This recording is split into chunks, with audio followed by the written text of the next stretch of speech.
আসসালামু আলাইকুম। শফিক ভিলেজ এগ্রোতে আপনাকে স্বাগতম। তো আপনার স্ক্রিনে দেখতে পাচ্ছেন মাঠময় ধান লাগানো। এই জমিটাতে আপনার ধান লাগানো কিছুটা হয়েছে, এখনো বাকি আছে। এগুলো হচ্ছে কলমির জমিতেও ধান লাগাবে। তো আমি এখন যাব আমার তুলার জমিতে।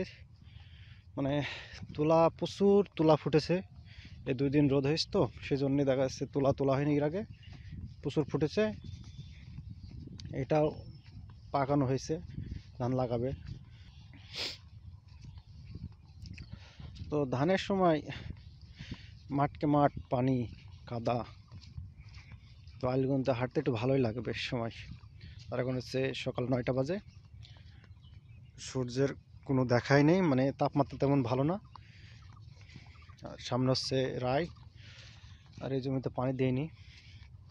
যেসব অঞ্চলে ধান লাগানোর সময় চলে এসেছে, বিশেষ করে আমাদের এই কলে সবচেয়ে আগে লাগে ধান।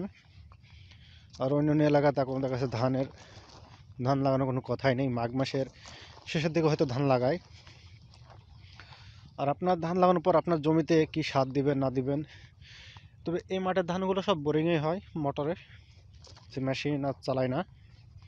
নাহলে সকালবেলা আসলে দেখা যাচ্ছে যে মেশিনের একটা আওয়াজ। তো আমি যাবো আমার তোলার জমিতে। তো এখান থেকে প্রায় 2 থেকে 3 মিনিট লাগবে। আর এসছে এটাখানে মাঠের মধ্যে একটা গর্ত থেকে দেখা যাচ্ছে ধানের চারা দেওয়া। সবচেয়ে ভালো ধানের চারাটা সবচেয়ে ভালো হয়েছে। এখানে কেন চাষ হয় আপনার সবই বোরিংয়ে। তো ভিডিওটা সম্পূর্ণ দেখবেন, স্কিপ করবেন না। আমি আপনাদের নিয়ে যাব সে আমার তুলার জমিতে কি পরিমাণে তুলা ফুটেছে সেটা দেখাবো। সামনে হচ্ছে গম।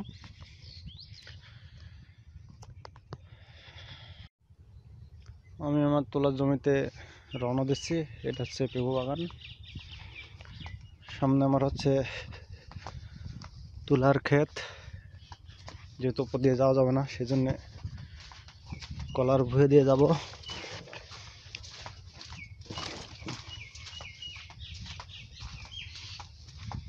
আর কোল দিয়ে যেহেতু গাছ আছে, এটা একটু সমস্যা। আর কি পরিমাণ তুলা ফুটেছে সেটা আপনাদের একটু দেখাবো।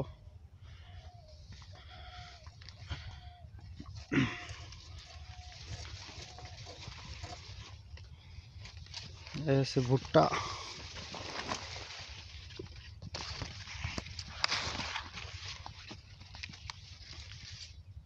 এই যে তুলা, সব প্রচুর তুলা ফুটেছে।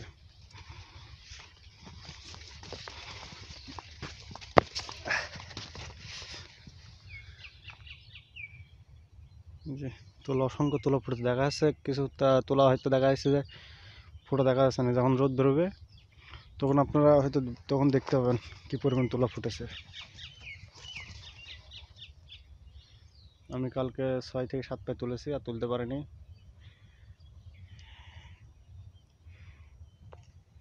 আমার ভিডিও যদি ভালো লেগে থাকে সাবস্ক্রাইব করবেন, কমেন্ট করবেন, লাইক